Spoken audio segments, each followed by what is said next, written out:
अस्सलाम वालेकुम मेरे समझदार पाकिस्तानियों। मेरा नाम रेहान तारिक है और आप मेरा यूट्यूब चैनल और फेसबुक पेज देख रहे हैं। करोड़ दरूद आका दो जहां नबी मेहरबा मोहम्मद मुस्तफ़ा सल्लल्लाहु अलैहि वसल्लम पर।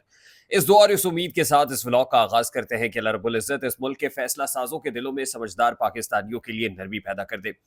जराये के मुताबिक आज का दिन खासी अहमियत का हामिल है क्योंकि GHQ रावलपिंडी में chief of the army staff general Asim Munir की जेर सदारत बड़ी बैठक हो रही है। गुज़श्ता 2 रोज़ भी ये बैठक हुई और वो बैठक फॉर्मेशन कमांडर्स कॉन्फ्रेंस की थी।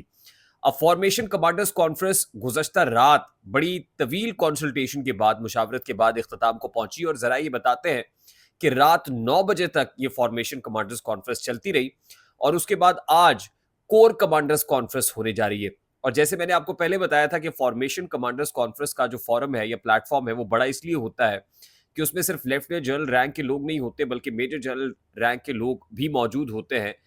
बड़ा फोरम होता है, ज़्यादा लोग मौजूद होते हैं, हाई कमान से ताल्लुक़ रखने वाले लोग मौजूद होते हैं और इस वक़्त में फॉर्मेशन कमांडर्स कॉन्फ्रेंस का होना यकीनन बड़ा मानी ख़ेज़ है और बड़ी डेवलपमेंट है। अब फॉर्मेशन कमांडर्स कॉन्फ्रेंस में जो गुफ्तगू हुई है, उसकी तौसीक आज के फोरम से यानी कोर कमांडर्स कॉन्फ्रेंस के फोरम से होगी। इसमें जिस वक़्त ये कोर कमांडर्स कॉन्फ्रेंस होने जा रही है और गुज़श्ता रोज़ भी जब फॉर्मेशन कमांडर्स कॉन्फ्रेंस रात 9 बजे तक चलती रही, तो इमरान खान साहब की जो ट्वीट्स हैं पॉलिटिकल डोमेन में वो भी डिस्कस हुई। ज़रा ये बताते हैं। ख़ास तौर पे फ़ौज में जो ट्रांसफ़र पोस्टिंग्स का मामला है, वो भी डिस्कस हुआ। उसके अलावा कुछ चीज़ें इकोनॉमिक डोमेन की भी डिस्कस हुई, कुछ चीज़ें पाबंदियों के मामले की भी डिस्कस हुई, बैन्स के मामले की भी डिस्कस हुई। तो इस लिहाज से आज कोर कमांडर्स कॉन्फ्रेंस जब अपने इख्तिताम को पहुंचेगी तो पाक फौज की शोबा ताल्लुकात आमा यानी ISPR की जानिब से इसकी फॉर्मल जो प्रेस रिलीज है वो भी इशू कर दी जाएगी और यकीनन ये प्रेस रिलीज पढ़ने से ताल्लुक रखेगी और उसमें जो आइंदा का लाहे अमल है, वे फॉरवर्ड है या स्ट्रैटेजी है, वो झलकेगी कि इस वक्त chief of the army staff general Asim Munir उनकी कमान पाक फौज क्या सोच रही है और क्या फैसले किए हुए हैं। उसके साथ ही इंपॉर्टेंट चीज़ ये है, मैं ख़ास इस पे बाद में आता हूँ, लेकिन इंपॉर्टेंट चीज़ जो जिसका ज़िक्र करना बहुत ज़रूरी है, हम गुज़श्ता 2 रोज़ से मेन स्ट्रीम मीडिया चैनल्स को मलिक रियाज़ का ज़िक्र बड़ी तवातुर से करते हुए देख रहे हैं। वो मलिक रियाज़ जिसके नाम को सेंसर कर दिया जाता था, वो मलिक रियाज़ जिसके बहरिया टाउन का नाम नहीं आता था बल्कि एक निजी हाउसिंग सोसाइटी बोला जाता था। मलिक रियाज़ नहीं कहा जाता था, प्रॉपर्टी टाइकून कहा जाता था। अब बड़ी सूरत से, बड़ी तवातुर से ना सिर्फ मलिक रियाज़ का नाम लिया जा रहा है, उसकी सोसाइटी का नाम लिया जा रहा है। ख़ास तौर पे रावलपिंडी फ़ेज़ 2 के मरकज़ी दफ्तर में छापे के बाद तो ये खबर बहुत ज़्यादा डिस्कस हो रही है। अब मलिक रियाज़ हॉट वाटर्स में है, मुश्किल में है, एस्टैब्लिशमेंट के साथ पंगा लगाया हुआ है। 190 मिलियन पाउंड केस बताया जाता है बैकड्रॉप में, अल-कादर ट्रस्ट बताया जाता है। मलिक रियाज़ भी ट्वीट्स में ये कहते हैं कि इमरान खान के खिलाफ वादा माफ़ गवाह नहीं बनेंगे, ज़मीर जागा हुआ है। हमारे ज़राए अब ये कंफर्म कर रहे हैं और आज ही दी न्यूज़ ने ये स्टोरी छापी है, इस्लामाबाद हाई कोर्ट में आज एक मामला टेकअप होने जा रहा है और वो मामला 2 रिटायर्ड ब्रिगेडियर्स और एक सिविल अफ़सर से मुताल्लिक है, यानी एक सिविलियन से मुताल्लिक है। अब जो 2 रिटायर्ड ब्रिगेडियर्स हैं, एक जनाबे ब्रिगेडियर रिटायर्ड ताहिर भट्ट साहब हैं, दूसरे ब्रिगेडियर रिटायर्ड ज़फ़र इकबाल शाह साहब हैं और तीसरे जो सिविलियन हैं, उनका नाम मंजूर हुसैन मुग़ल है। ये जो ताहिर भट्ट साहब यानी ब्रिगेडियर रिटायर्ड ताहिर भट्ट साहब और ब्रिगेडियर रिटायर्ड ज़फ़र इकबाल शाह साहब हैं, इन दोनों को सऊदी अरब जाते हुए ऑफलोड किया गया, यानी सऊदी अरब के लिए जा रहे थे और इस्लामाबाद एयरपोर्ट से इमिग्रेशन हुक्काम ने कार्रवाई करते हुए इनको ऑफलोड किया। तैयारे से जो है वो निकाल बाहर किया गया और बताया गया कि इनका नाम स्टॉप लिस्ट में है। उनके साथ ये जो तीसरे साहब हैं मंजूर मुग़ल साहब, ये भी मौजूद थे। अब इनको ऑफलोड क्यों किया गया? ये वो सवाल है जो इन्होंने कोर्ट की वसातत से पूछना चाहा है। कोर्ट में 3 पिटिशंस सेपरेटली ताहिर भट्ट, ज़फ़र इकबाल शाह और मंजूर हुसैन मुग़ल की सेपरेट 3 पिटिशंस हैं और इस हवाले से 2 बेंचेस इस केस को सुन चुके हैं।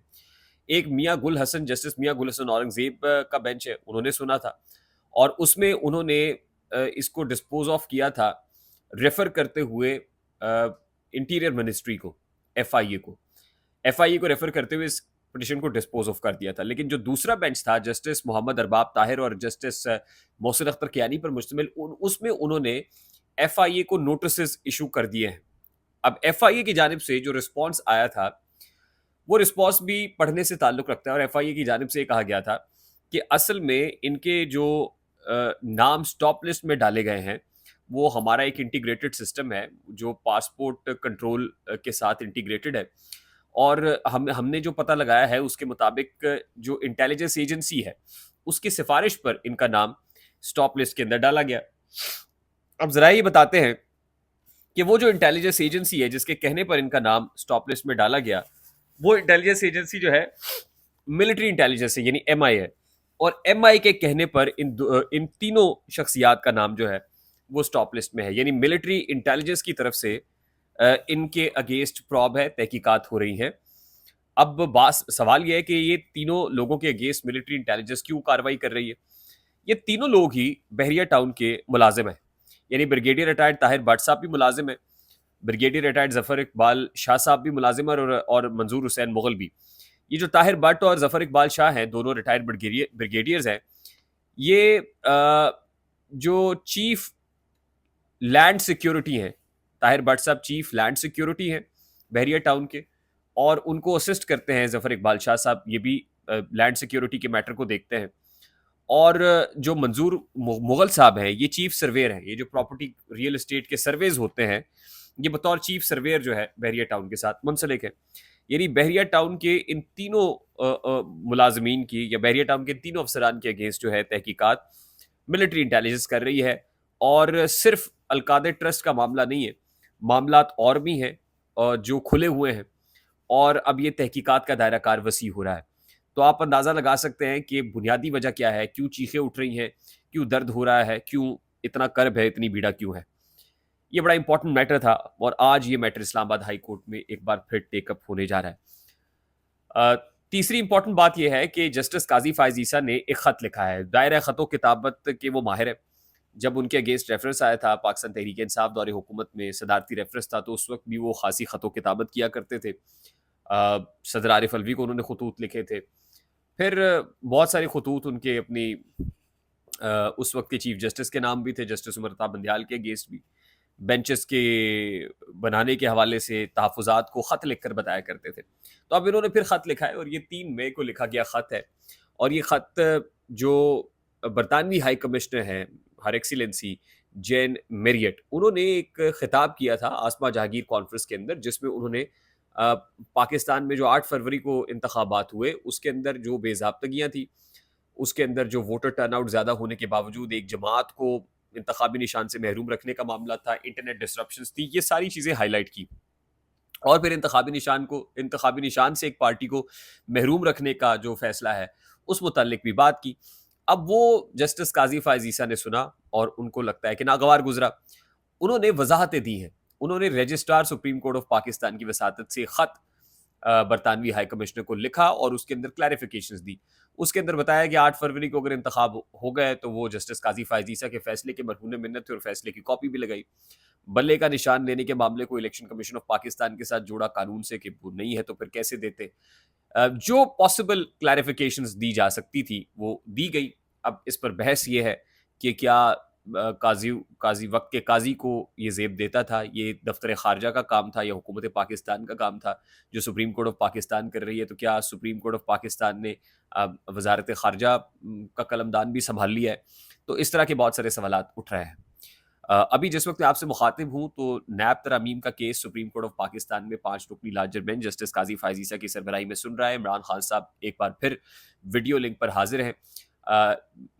خیبر پختونخوا حکومت کی جانب سے اس پروسیڈنگز کو براہ راست نشر کرنے کی درخواست کی گئی تھی، اور اس کے ساتھ ساتھ عمران خان صاحب نے بھی جو ہے اس حوالے سے یہ کہا تھا کہ اس کو براہ راست نشر کیا جائے۔ اب اس کی جو مزید ڈیٹیلز ہیں، جیسے ہی پروسیڈنگز آگے بڑھیں گی انشاءاللہ نیکسٹ ولاگ میں لے کے آپ کی خدمت میں حاضر ہوں گے۔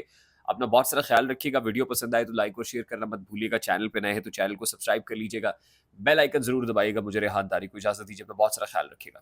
السلام علیکم۔